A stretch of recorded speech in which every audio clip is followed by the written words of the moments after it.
ಇವತ್ತು ಬೆಳಿಗ್ಗೆ ತಿಂಡಿಗೆ ಇತ್ತು ಇಡ್ಲಿ ಮತ್ತು ಚಟ್ನಿ. ಇಡ್ಲಿ ಮತ್ತು ಚಟ್ನಿ, ಅದ್ರ ಜೊತೆ 1 ಗ್ಲಾಸ್ ಟೀ ಅಂತೂ ನನಗೆ ಫುಲ್ ಬೇಕೇ ಬೇಕು. ಏನೋ ಗೊತ್ತಿಲ್ಲ, ಟೀ ಕುಡಿಯೋದು ಅಂದರೆ ತುಂಬಾ ಇಷ್ಟ.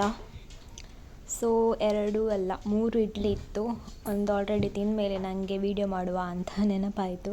ಹಾಗಾಗಿ 3 ಇಡ್ಲಿ ಜೊತೆ 1 ಗ್ಲಾಸ್ ಟೀನ ಕುಟ್ಟಿದೆ. ಆ್ಯಂಡ್ ಹುಷಾರಿರಲಿಲ್ಲ, ಹಾಗಾಗಿ ಫೇಸ್ ನೋಡಿ ಈ ಥರ ಆಗೋಗ್ಬಿಟ್ಟಿದೆ. ತುಂಬ ಪಿಂಪಲ್ಸ್ ಕೂಡ ಬಿದ್ದಿತ್ತು, ಅದರ ಪೇಯ್ನ್ ಕೂಡ ಇತ್ತು ಒಂದು ಸೈಡಲ್ಲಿ. ಬ್ರೇಕ್ಫಾಸ್ಟನ್ನು ಮುಗಿಸ್ಕೊಂಡ್ಬಿಟ್ಟೆ ಆ್ಯಂಡ್ ಮತ್ತೆ ಡ್ಯೂಟಿಗೆ ನಾನು ಹೊರಟೆ ಬಸ್ನಲ್ಲಿ. ಡ್ಯೂಟಿಗೆ ಹೊರಟಾದ್ಮೇಲೆ ಕೆಲಸಕ್ಕೆ ಹೋಗಿ ಮತ್ತೆ ಮನೆಗೆ ಬಂದೆ. ಮನೆಗೆ ಬಂದಮೇಲೆ ಸ್ವಲ್ಪ ಕೆಲಸ ಇತ್ತು ಮನೆಯಲ್ಲಿ.